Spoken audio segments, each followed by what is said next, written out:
Bismillahirrahmanirrahim. Assalamualaikum warahmatullahi wabarakatuh.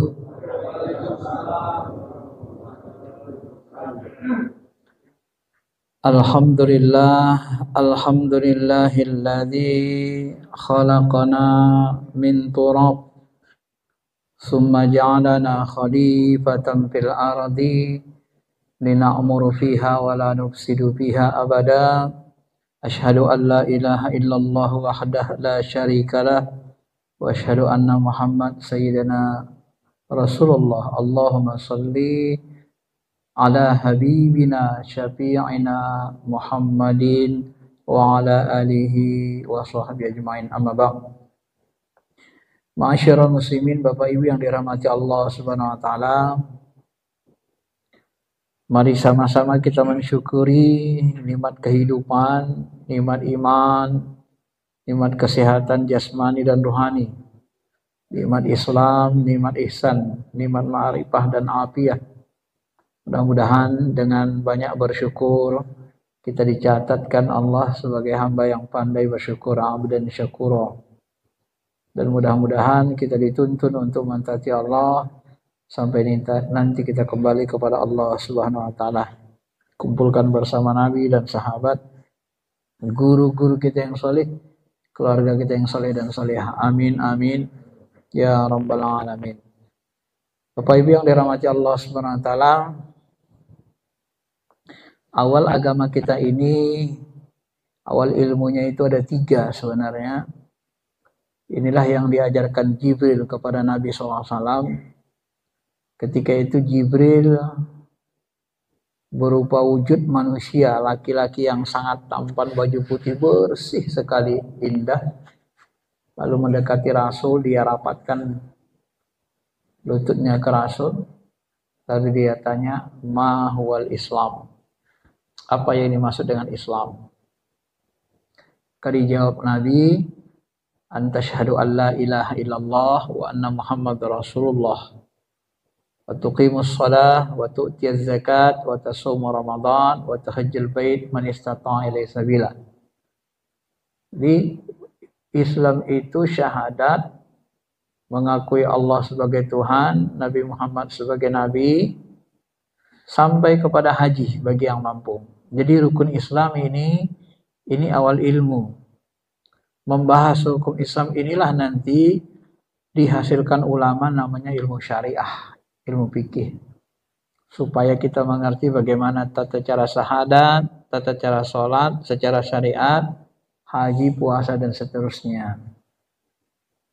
Kemudian Jibril melanjutkan, mahwal iman? Apa itu iman? Iman itu antuk minallah wa rasuluh, antuk minallah wa malaikatihi wa kitabihi wa rasulihi wal yaumil akhir wa qadar khairihi wa syarrihi. Dia ada 6. Iman kepada Allah, malaikat, kitab, rasul, hari kiamat, dan qada dan qadar. Nah, untuk membahas rukun iman ini, maka dihasilkan ulama yang namanya ilmu akidah, ya, ilmu tauhid. Jadi sebenarnya sebelum belajar tasawuf ini, Bapak Ibu harus berguru dulu sebenarnya ilmu fikih dan ilmu tauhid, utamanya tauhid Asy'ariyah. Ya. Jadi ketika belajar tasawuf nanti bisa lebih sempurna. Baru yang ketiga, mahwal ihsan? Apa itu ihsan ya Muhammad? Maka Nabi SAW mengatakan ihsan itu adalah anta'budullah ka'annaka tarahu fa illam takun tarah fa innahu yara. Engkau menyembah Allah seperti anna sungguh-sungguh benar-benar melihat Allah. Jadi menyembah Allah itu dalam hal khusus salat, beribadah kepada Allah itu dalam hal umum seluruhnya bisa kita jadikan ibadah. Jadi ketika aktivitas kita itu ka'anna, seperti benar-benar kita melihat Allah. Fa illam takun tarah, kalau belum sanggup, fa innahu ya Rabb, rasakan bahwa Allah sedang memperhatikanmu. Ya. Bapak Ibu pernah merasa diperhatikan polisi? Kira-kira begitulah ya. Pernah merasa diperhatikan orang yang dicintai sebelum nikah? Kira-kira begitulah perasaan itu. Tapi ke Allah, bukan ke makhluk. Itu perasaan paling rendah.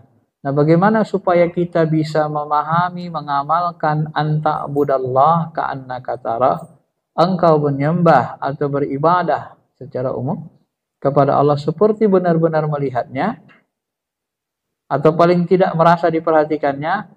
Untuk membahas ilmu ini maka disusun ulama lah, namanya ilmu tasawuf. Jadi, kalau ada orang bilang tasawuf itu bukan dari Islam, dia kurang piknik sebenarnya, kurang belajar agama itu. Ya, kurang dalam ilmunya, kurang luas ilmu agamanya. Ada nggak orang yang bilang tasawuf tidak dari Islam? Ada, pasti ada. Ya. Ma'asyiral muslimin, Bapak Ibu yang dirahmati Allah Subhanahu wa taala. Bahkan sebagian orang uniknya menyamakan tasawuf dengan Hindu Buddha. Apa hubungannya kan? Hindu, kalau di Hindu itu kan orang tuh ada pinginnya moksa gitu ya, hilang. Muraga sukmo dan seterusnya. Ya, beda. Jauh perbedaannya.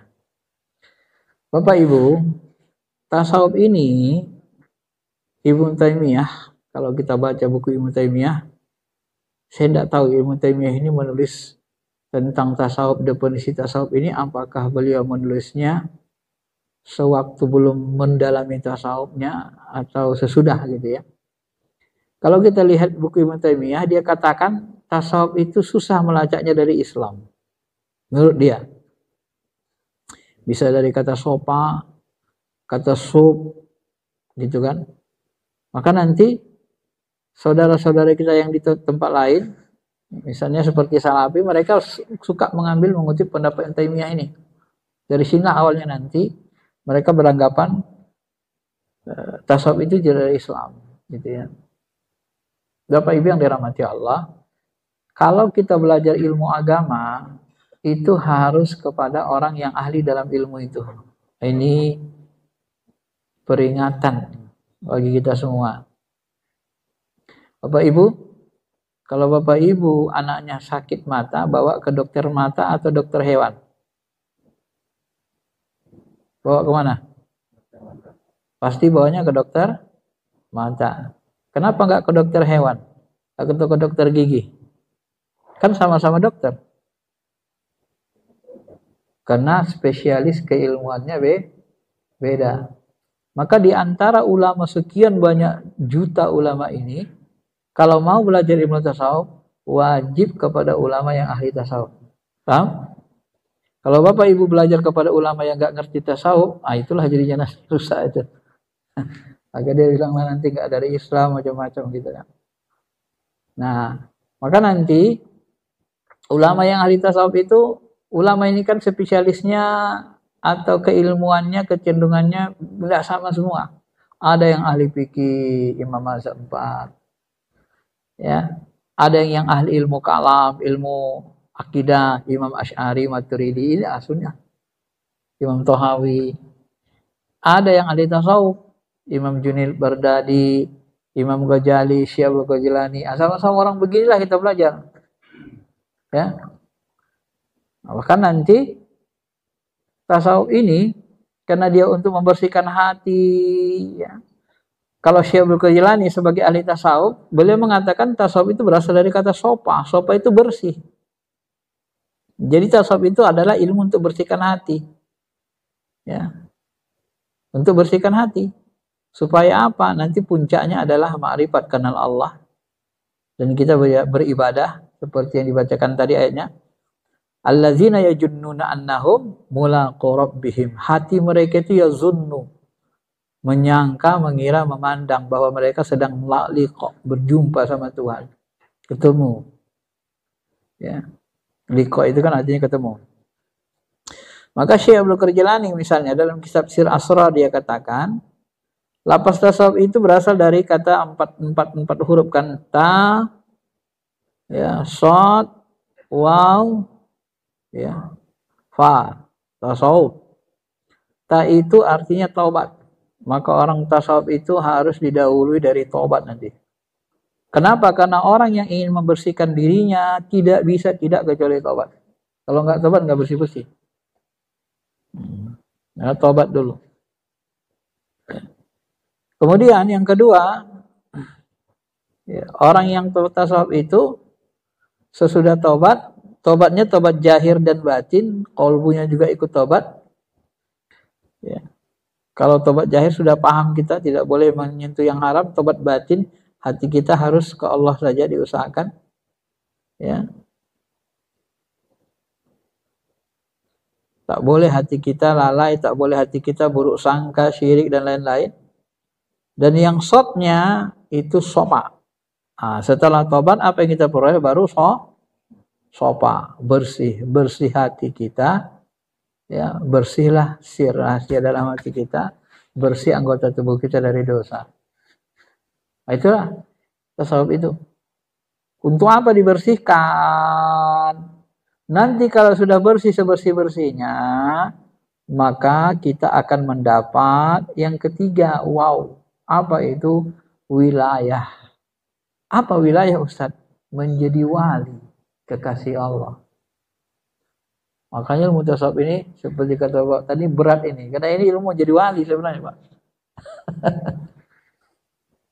Apa rumus jadi wali? Dalam diskusi yang panjang disebut, tidak ada yang paling kucintai yang dilakukan hambaku kecuali mengamalkan ibadah yang fardu-fardu. Salat wajib, puasa wajib, haji wajib, yang fardu-fardu wajib diamalkan semua.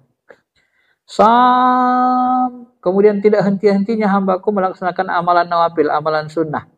Amalan nawafil, sunnah, mustahab, nadab, fadilah, sama itu. Salat sunnah sebelum subuh, sebelum zuhur, sesudah zuhur, sebelum asar, sesudah maghrib, sebelum isya, sudah isya, itu diamalkan. Duha, tahajud, terus. Banyak amalan sunnah nawafilnya. Terus istiqomah nawafil. Kalau dalam Al-Hikam ini disebut dengan istilah wirid namanya. Nah, terus diamalkan puasa sunnah Senin Kamis, puasa Daud rajin, tahajud rajin, ingat Allah zikir terus menerus, minimal 10 jam satu hari. Ingat aja, asal lupa ingat, asal lupa ingat. Minimal 10 jam sehari. Tahajudnya 2 jam. Tiap malam, puasa Senin Kamis, puasa Daud, rajin ke masjid. Maka nanti kalau ini diamalkan terus-menerus sampai aku mencintainya, muncul rasa cinta ke Allah. Apa tanda kita Allah mencintai kita? Muncul rasa cinta kita dalam hati. Karena Allah itu kalau bercinta sama Allah tidak ada istilah cinta bertepuk sebelah tangan. Ana indah abdi zonnibi. Saya itu sesuai dengan sangka hambaku. Saya sesuai dengan hati hambaku. Kalau hati hambaku mencintaiku, aku pun mencintainya. Kalau hati hambaku merinduiku, aku pun merinduinya. Saya sama. Maka Nabi kan pernah mengatakan dalam hadis sahih, kalau kamu mau lihat kedudukan Allah kedudukanmu di sisi Allah, kata Nabi, lihat kedudukan Allah di hatimu. Gimana kau menganggap Allah? Maka ketika kita sangat nanti mencintainya, Allah pun cinta sama kita. Begitu sudah mencintakan dapat wilayah. Wali itu kan artinya pecinta yang dicintai Allah.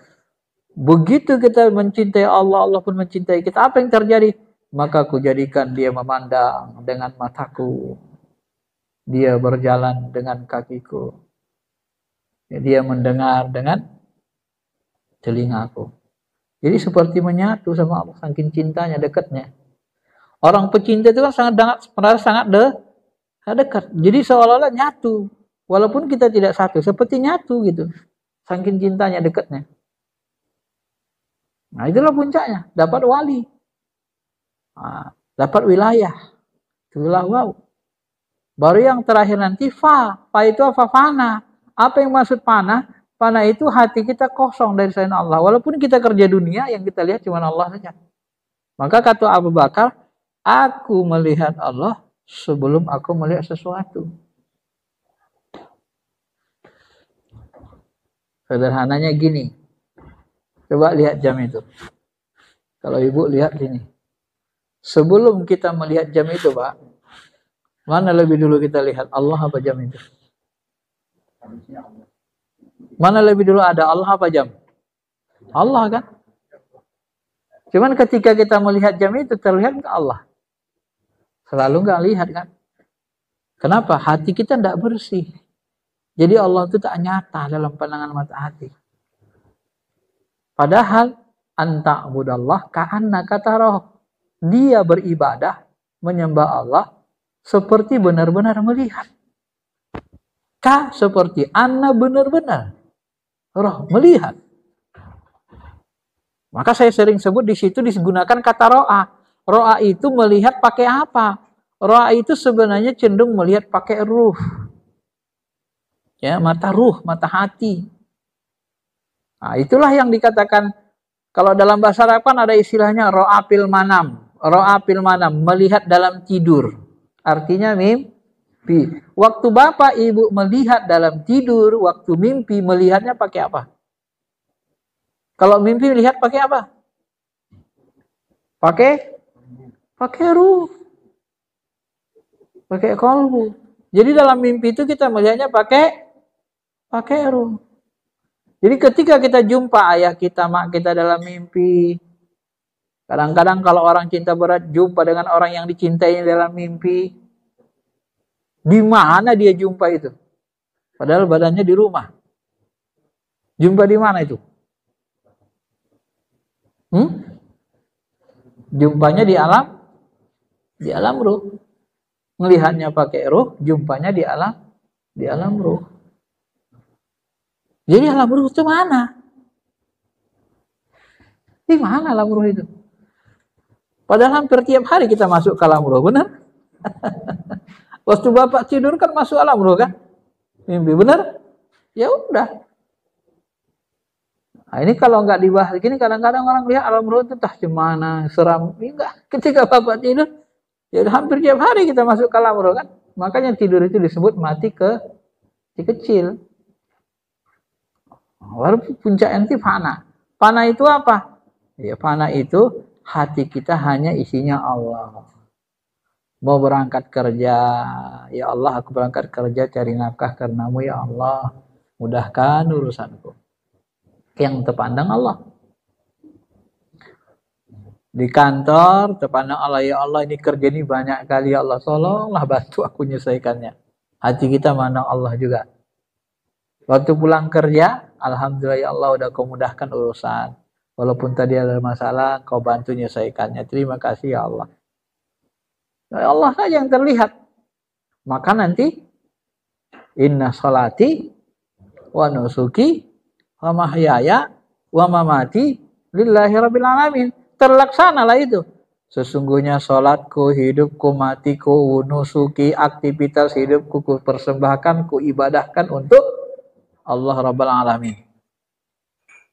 Ya. Kadang kan begini Bapak Ibu. Gak usahlah sudah kita tanya lah jujur. Pak, Bapak mau kemana? Mau kerja? Bapak kerja mau ngapain? Nyari uang. Niat Bapak kerja karena Allah atau enggak? Udah mulai bingung dia kan. Oh, aku kerja karena Allah katanya. Enggak pernah aku kerja karena yang lain. Loh, tadi Bapak berangkat kerja ingat Allah enggak? Enggak ingat. Baca doa enggak? Enggak. Loh, katanya kerja karena Allah. Mau kerja aja enggak ingat Allah. Mau berangkat kerja enggak ingat Allah. Waktu kerjaan pun enggak ingat Allah. Di mana karena Allahnya?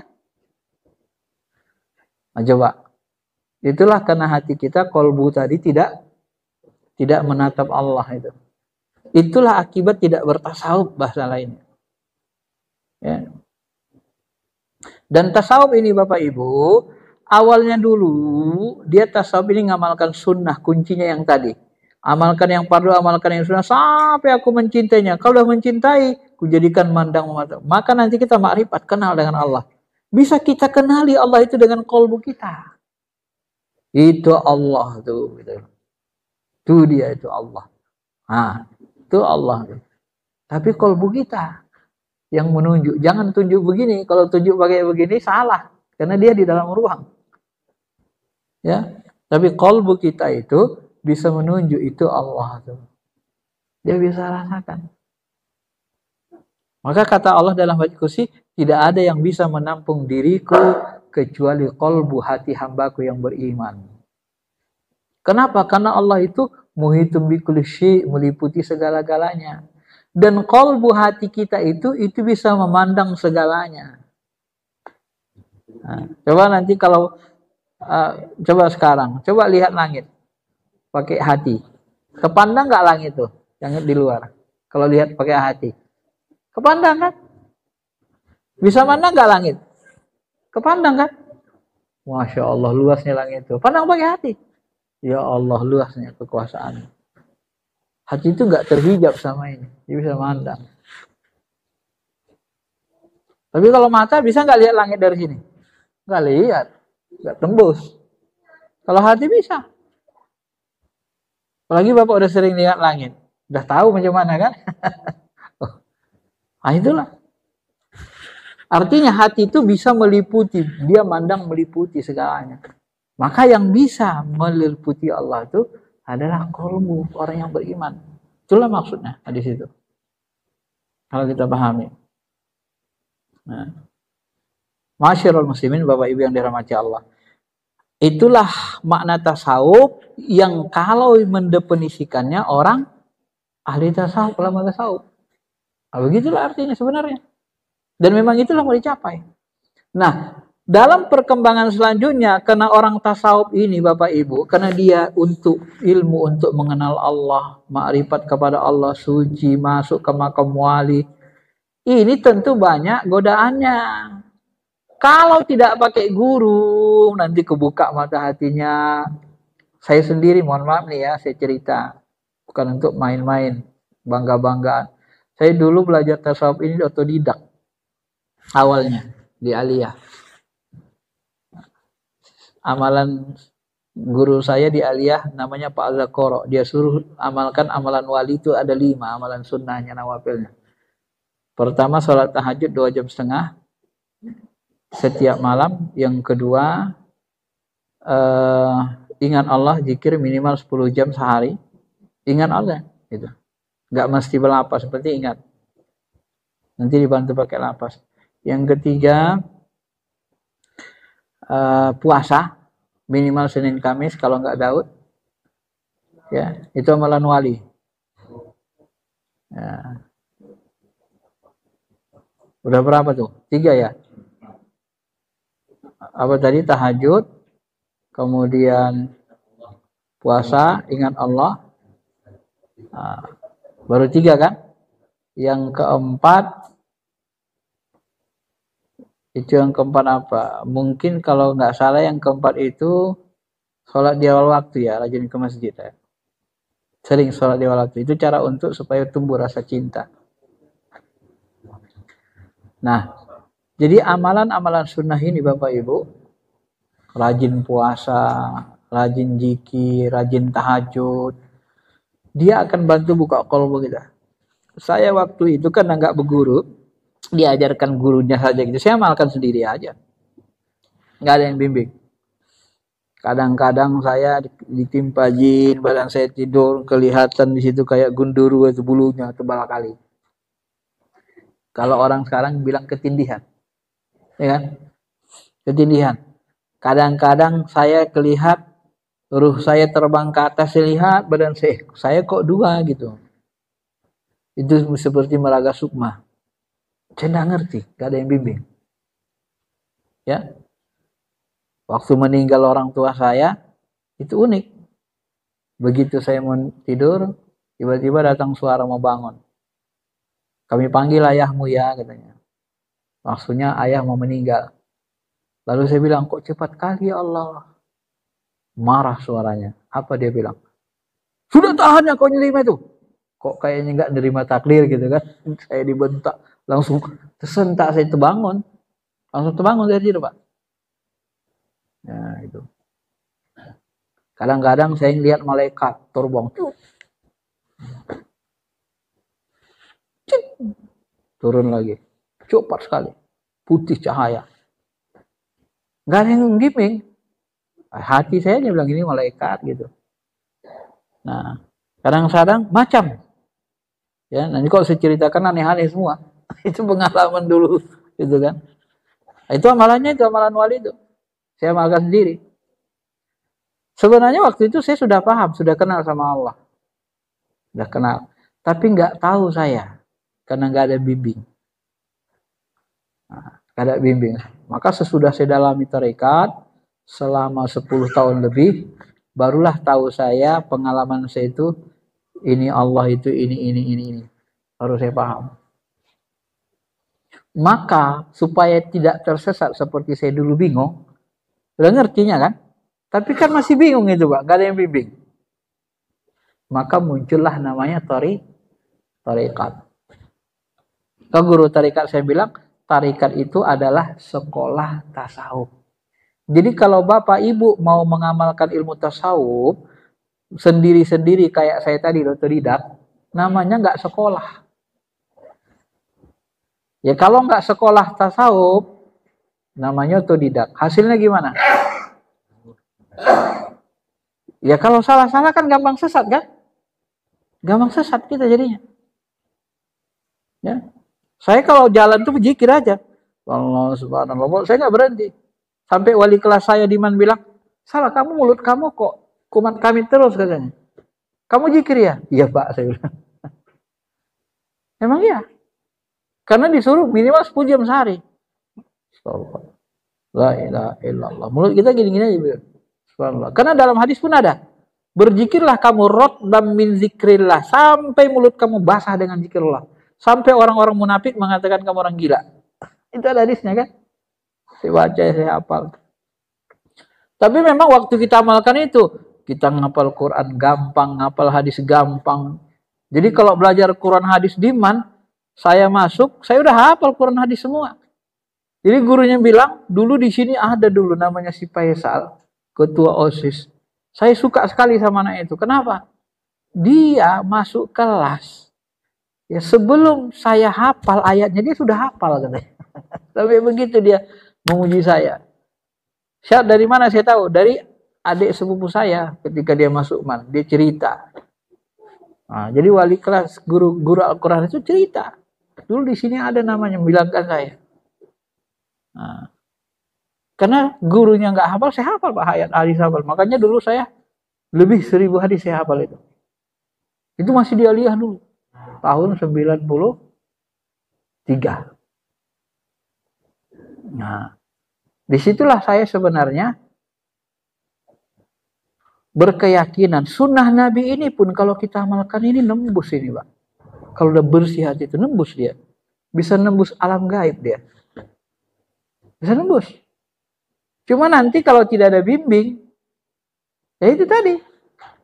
Gampang sesatnya. Maka dari itulah dibuat ulama lah namanya tarikat. Tarikat itu bersanad dia, amalan zikirnya. Dari Imam Ali apa semua. Maka salah satu mursyid kita mengatakan tarikat itu adalah sekolah tasawuf. Nah, kalau Bapak Ibu kuliah, dosennya kan banyak. Kalau salah diajari dosen nggak? Diajari. Ada yang bimbing. Tapi kalau nggak sekolah, nggak ada yang bimbing, nggak ada ngajari gimana? Kan gampang salahnya, gampang sesatnya. Maka wajar kalau pernah ada kata-kata Imam Syafi'i, orang tasawuf ini paginya ini, malam sorenya ini, bodoh apa macam-macam kan? Itu yang dia lihat itu, kata Imam Baihaqi, murid Imam Syafi'i, itu namanya tasawuf sufi gadungan, bukan sufi beneran. Itu yang dipakai orang-orang tertentu untuk menyerang ilmu tasawuf. Padahal di dalam manaqib Imam Syafi'i mengatakan, hendaklah kalian belajar tasawuf, karena dengan belajar tasawuf baru kalian merasakan nikmatnya ibadah. Kenapa? Di dalam ilmu tasawuf itu ada cinta. Ada cinta, rasa cinta ke Allah. Maka ibadah jadi nikmat. Kan orang sekarang bilang, kalau sudah cinta, tai kucing terasa coklat. Iya, musibah yang diberikan Allah kalau udah cinta sama Allah, ya jadi enak, dinikmati, apalagi ibadah. Ya, kita banyak menangis jadinya. Kalau sudah sampai ke makom itu. menangis dalam kesendirian, dalam munajat kita menangis, dalam kesendirian menangis, dalam tahajud menangis, rindu sama Allah. Nah, amalan cinta dan rindu itulah nanti bisa menembus, terbukalah rahasia ketuhanan. Banyaklah dikasih Allah kita ilmu laduni. Nah, itulah muncullah kitab Al-Hikam. Al-Hikam itu laduni ilmunya. Itu tidak bisa sembarang ulama nulis begitu.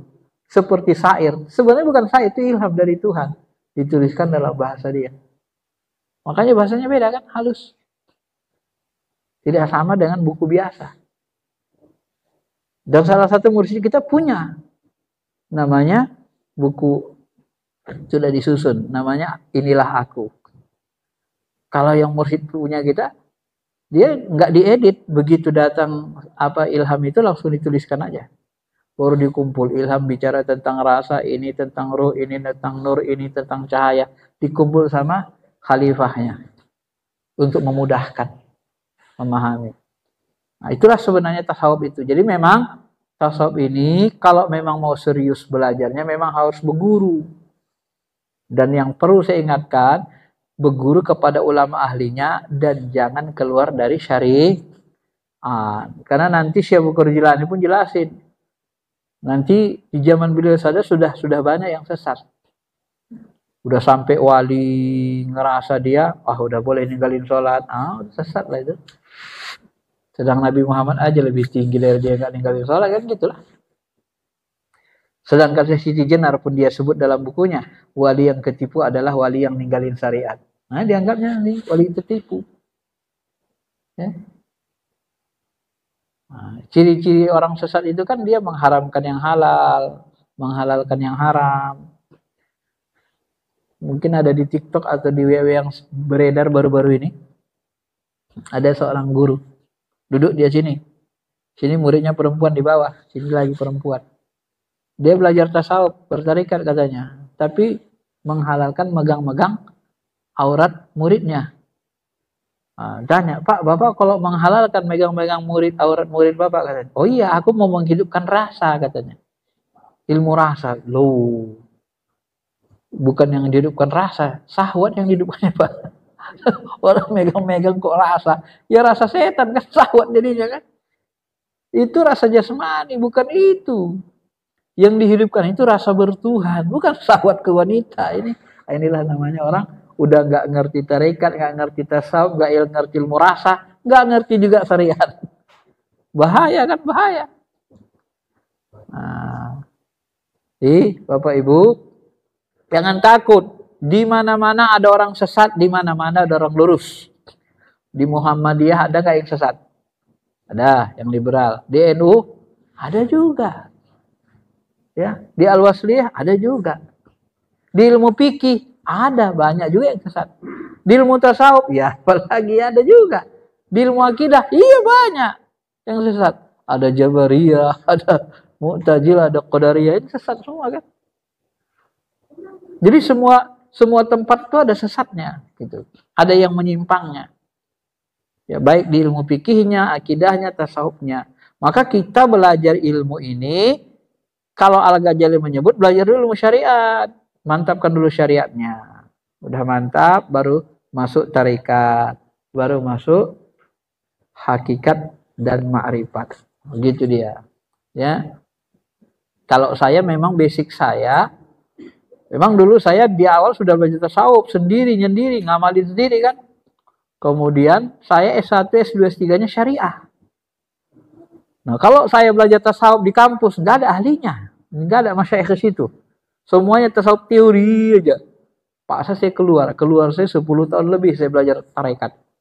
Baru saya ketemu rasa, baru saya kenal yang mana Allah itu, diajarkan guru. Pelan-pelan. Lama-lama semakin kenal. Oh ini dia. Sholat kita pun makin khusyuk, makin tenang dia. Apa beda orang sholat yang bertasawuf dengan tak tasawuf? Beda. Kalau dulu sholat kita ngangkat takbir aja, Allahu Akbar. Jadi akunya masih ada nih, Allahu Akbar. Kan kita merasa masih kita ngangkat ya. Cobalah Bapak nanti, kalau nggak baca tasawuf, Begitu Bapak angkat takbir, Bapak masih merasa Bapak yang angkat kan? Masih terasa Bapak ngangkat? Bapak yang angkat? Kenapa? Karena belum fana. Akunya, egonya masih muncul. Kalau orang tasawuf, kalau sempurna, dia fana. Allah. Dia ngerasa bukan yang ngangkat, yang gerakan dari dalam itu. Allah. Nah, gerakin Allah dari dalam. Ruh kita itu digerakin Allah. Wa nafakhtu fihi mir ruhi, aku tiupkan dari ruhku. Bapak yakin punya ruh? Yakin? Mana ruhnya, Pak? Ruh Bapak mana? Enggak saya kira. Iya, yang menggerakkan ini adalah ruh. Ruh dapat energi dari siapa? Dari hantu, jin, setan, kuntilanak. Dari siapa dia dapat energi ruh? Dari Allah langsung. Jin, setan gak bisa menguasai ruh, gak bisa mengendalikan ruh manusia. Ruh kita itu jauh lebih kuat dari jin. Kalau guru saya bilang, kalau ada orang kerasukan, keluar ruhnya, orang mati, keluar ruhnya, kan ada di daerah HP itu orang mati itu berjalan. Iya kan? Buat upacara mereka jalan. Itu yang jalankannya kan jin. Karena dia udah mati. Itu tradisi daerah apa itu? Di Indonesia Timur sana. Ada kan? Nah, Toraja. Itu yang jalankan jin. Berapa lama jin bisa menjalankannya? Gak lama. Sekuat-kuatnya paling sehari saja. Rata-rata gak nyampe 1 jam. Ya, artinya kata guru kita, jin itu gak sanggup memompa jantung ini. Dia gak kuat mompanya, Pak. Dikasih mompa jin 1 hari aja gak kuat dia, ngos-ngosan, mau mati rasanya. Ini ruh kita, ini mompa jantung bisa tahan 100 tahun. Lebih hebat ruh kita, Pak, dari jin. Maka ruh itu rahasia ilahi. Wa nafakhtu fihi mir ruhi. Aku tiupkan dari ruhku. Jadi ruh tiupan Allah itu terus. Energi kepada ruh kita ini terus ada dari Allah. Dan itu bisa kita rasakan pakai ruh kita. Nah, di balik ruh yang kita rasakan itu ada Allah yang menggerakkannya, beri energi. Rasa, memandang rasa yang merasa, memandang sumber rasa. Tingkat dia gitu kan. Ini rasa yang merasa, memandang rasa yang merasa, memandang sumber rasa. Nah, itulah dia. Di baliknya itu dia. Yang tak ada bentuk, tak ada rupa, tak ada warnanya. Kosong. Suci. Nah, itu kalau nanti kita belajar sampai ke ujung. Tapi tidak usah sana dulu. Ya. Pelan-pelan. Nanti kalau ketinggian dia gak. Pengalaman saya ngajar tasawuf ini. Kalau ketinggian gak bisa mencerna orang. 3 kali Ustaz katanya. Gak ngerti saya katanya. Kebanyakan gitu Pak. Kalau ketinggian. Saya juga ngalami, saya maklum. Karena saya mohon maaf, saya sudah doktor, belajar tasawuf, gak paham. Masa dokter Islam, dokter syariah, belajar tasawuf, gak paham tasawuf coba. Saya ngalami Pak. Gak paham saya rasa jasmani, ruhani, rasa nurani, rasa robbani. Gak paham saya itu, apa rasa-rasa itu. Saya baca buku rasa, apa ciri-ciri rasa. Kalau pakai rasa, binatang pun punya rasa. Manusia kan dimuliakan karena akalnya, bukan karena rasanya. Begitulah saya dulu, Pak. Ini. Tapi setelah saya belajar, ikut zikir, oh ini dia rasa jasmani. Ini rasa jasmani. Misalnya ini saya minum. Bismillahirrahmanirrahim. Terasa apa ini? Jahe. Terasa pedas. Di mana pedas? Lidah sama tenggorokan. Namanya rasa jasmani. Ya. Tiba-tiba anak kita sakit atau saudara kita, orang tua kita sakit, meninggal sedih kita. Di mana rasa sedihnya? Rasa sedihnya di mana? Ujung lidah, tenggorokan? Enggak. Rasa sedihnya di beda rasa jasmani dengan rasa ruhani, beda kan? Beda kan? Rasa sedih beda nggak dengan rasa ini? Beda. Tempatnya pun beda. Satu tempatnya ujung lidah tenggorokan, rasa jasmani. Satu lagi di rasa sedih. Nah, udah kita belajar baru kita paham. Oh ini bedanya, oh ini begitu. Kita jalani. Sampai kepada rasa Rabbani. Rasa Tuhan. Rasa bertuhan. Itulah yang disebut dengan fitrah. Itulah yang dihidupkan di kalbu kita, rasa bertuhan itu. Nah, ada namanya rasa nurani. Nah, ini belum bisa diajari. Rasa nurani itu nanti kita merasa ya, seperti panah. Kita nggak ada apa-apa di nurani. Yang ada Allah saja. Termasuk rasa cinta, rindu, itu di nurani sebenarnya. Kenapa cinta, rindu di nurani? Bu, Pak, kalau orang tua kita meninggal, sedih kita, nangis, berapa lama hilangnya? Berapa lama baru hilang? Paling sebulan 2 bulan hilang. Kadang-kadang 3 seminggu, 3 hari ada seminggu hilang. Benar? Begitu bapak ibu cinta berat kali, rindu berat kali, putus cinta. Berapa lama hilang? Ya harus orang yang pernah jatuh cinta baru bisa mengatakan itu. Kalau nggak pernah jatuh cinta, nggak tahu, dia bingung dia. Cinta itu bisa hilang di atas 1 tahun baru nanti mulai hilang dia. Hilang, betul kan? Baru bisa move on. Kenapa? Karena dia masuknya ke nurani. Lebih dalam, lebih halus. Jadi kesannya itu lebih tajam gitu loh. Najem dia. Makanya beda itu. Rasa nurani itu beda dengan rasa di kolbu. Itu yang dipelajari nanti. Ditunjukkan ya. Dalam munajat, dalam zikir. Sampai nanti kita bisa menyaksikannya. Minimal nurjatnya kita saksikan. Kita lihat itu, nurjatnya itu. Allah itu yang kita sembah itu. Terlihat oleh mata kolbu kita, mata batin kita. Apabila dia sudah bersih. Itulah yang disebut dalam Al-Quran. Qul hadhihi sabili ad'u ilallah. Katakanlah hai Muhammad, inilah jalanku. Apa jalan Nabi Muhammad? Ad'u ilallah. Mengajak kita, ruh-ruh kita ini kembali kepada Allah. Dulu. Innalillah wa inna ilaihi raji'un. Dulu berasal dari Allah, ruh ini harus kembali kepada Allah. Bagaimana cara kembalinya? Harus bersih. Maka disebut di situ adu ilallah. Bagaimana cara mengembalikannya kepada Allah? Ala basiratin. Dia harus basirah, dibuka mata ruhnya, mata hatinya. Harus basirah, harus kebuka mata kolbu itu, mata ruh itu. Bagaimana cara bukanya? Bersihin. Bagaimana cara bersihnya? Amalkan amalan wajib, ikut zikir-zikir sunnah nawafil. Sampai nanti muncul rasa cinta. Lalu dia bersih. Bersih dari dosa. Maka semua amalan kalian ini adalah bersihkan kalian dari dosa. Allah pingin kita bersih sampai nanti kamu berjalan di muka bumi tanpa ada dosa dan kesalahan lagi, kata Nabi SAW. Itulah yang diingatkan Allah. Maka pulang dalam kondisi bersih. Maka kalau orang bertasawuf, bertarekat, sudah sempurna ilmunya, pulangnya enak, senyum, nikmat, gak sakit.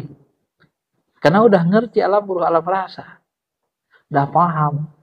Maka orang tua kita dulu bilang belajar tarekat ini adalah belajar jalan pulang. Ngerti kita alam ruh itu, Bapak Ibu. Wong sering kita masuk ke alam ruh tiap malam, kok tidur masuk alam ruh kan, tapi nggak ngerti gimana. Tiap sering dilewati, sering dijalin tapi nggak ngerti gitu loh. Baik, saya kira itu saja pengantarnya. Jadi memang tasawuf ini adalah ilmu untuk membersihkan hati, untuk sampai kita menjadi puncaknya menjadi kekasih Allah ya, dapat wilayah.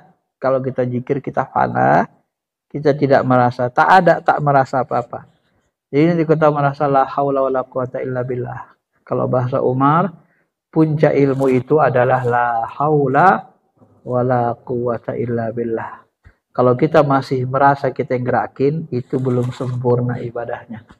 Walaupun mungkin masih diterima lah ya. Baik, sampai situ saja. Sudah 40 menit lebih. Kalau ada yang mau bertanya silakan.